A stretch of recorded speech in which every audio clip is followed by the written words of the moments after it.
శ్రీ గురుభ్యో నమః. భక్తులారా, సత్సంగంలో భాగంగా ఇప్పుడు మనం శ్రీ గురు చరిత్ర నుండి కొంత భాగాన్ని పారాయణం చేసుకుందాం.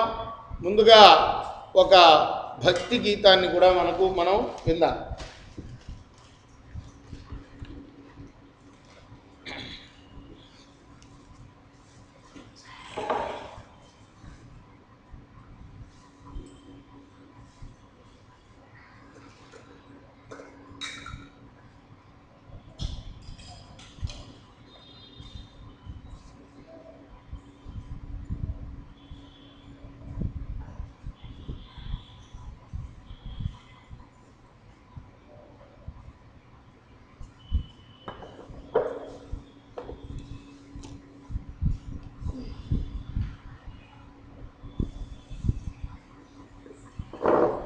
సాయి చరణాలపై మధుర భావాలతో నేను పాడే పాట వినిపించుని ఎదుట.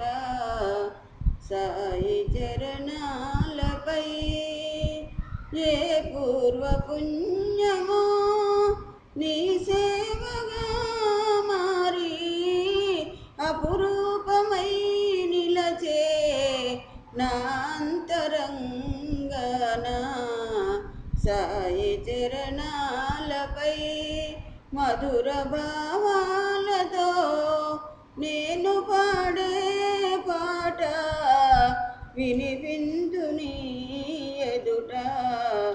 సాయి చరణాలపై అందుకో జాలని ఆనందమే సాయి, ఎందుకో మూర్ఖులమై దూరమవుతాము. సాయి చరణాలపై మధుర భావాలతో నేను పాడే పాట వినిపించుని ఎదుట. సాయి చరణాలపై. శ్రీ గణేశాయ నమః, శ్రీ సరస్వతి నమః, శ్రీ గురుకు నమః. నామధారకు నమస్కరించి, ఓ శుద్ధముని, మీరు నా సందేహాలన్నీ తొలగించారు. నాకు గురువు యొక్క యథార్థతత్వం తెలిసింది. మీకు జయము. ఇంతకు మీ నివాసం ఎక్కడ? మీకు భోజనం ఎలా లభిస్తుంది అని అడిగాడు. సిద్ధయోగి అతనిని కౌగిలించుకొని ఆశీర్వదించి నవ్వుతూ, నేను ఎప్పుడూ శ్రీగురుని చెంతనే ఉంటాను.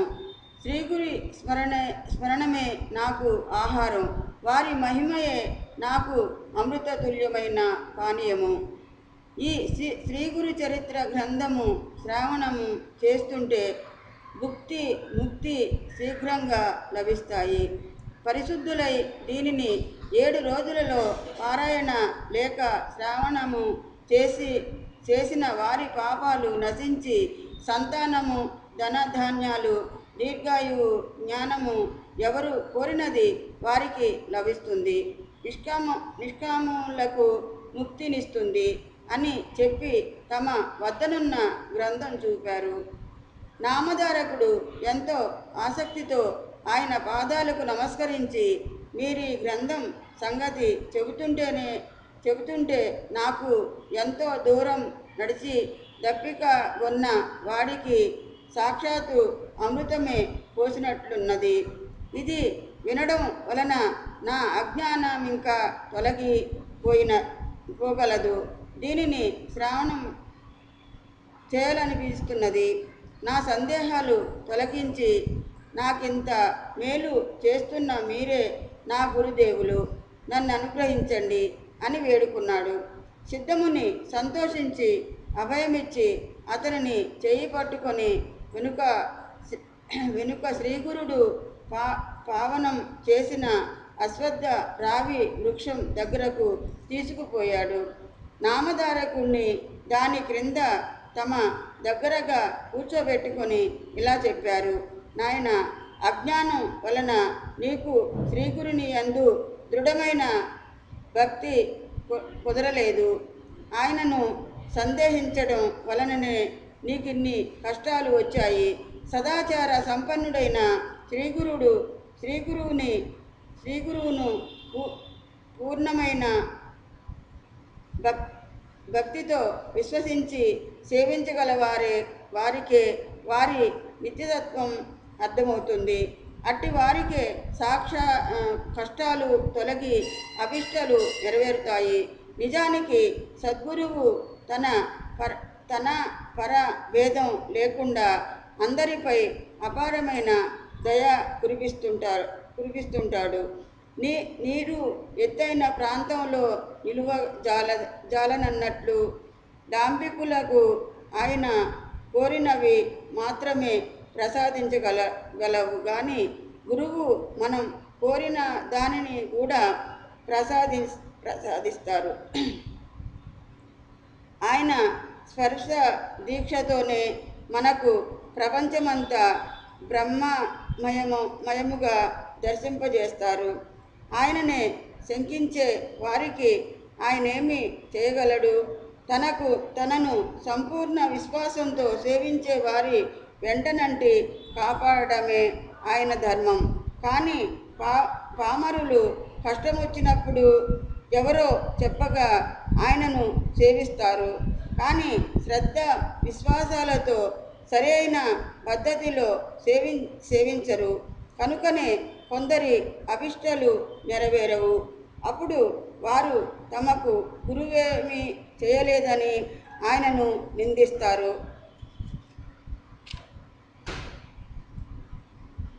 నామధారకుడు ఆయనకు నమస్కరించి, స్వామి, నాకు శ్రీగురుని లీలలు వినిపించి కృతజ్ఞుని చేయండి.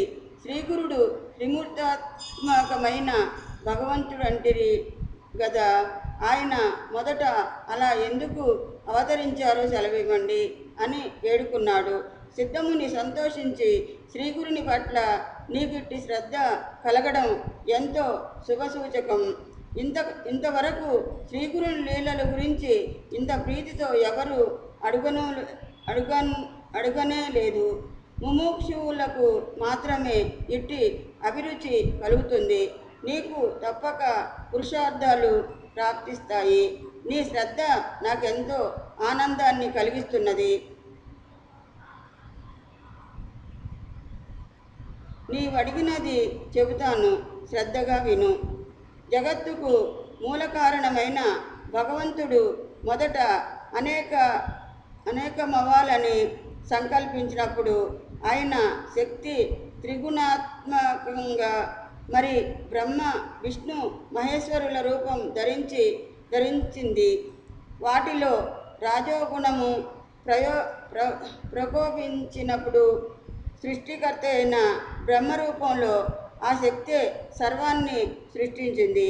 తత్వగుణము బలి అయి విష్ణు రూపంలో సర్వాన్ని పాలిస్తుంది. తమోగుణం బలి అయినప్పుడు అదే పరమేశ్వరుడై సర్వాన్ని సంహరిస్తుంది. అంతేగాక నిజానికి ఆ ముగ్గురికి భేదమే లేదు. పూర్వం సూర్యవంశానికి చెందిన అంబరీషుడనే రాజు నిరంతరము హరి చింతన అతిథి సేవలతో పాటు దృఢమైన నిష్ఠతో ఏకాదశి వ్రతం ఆచరించేవాడు.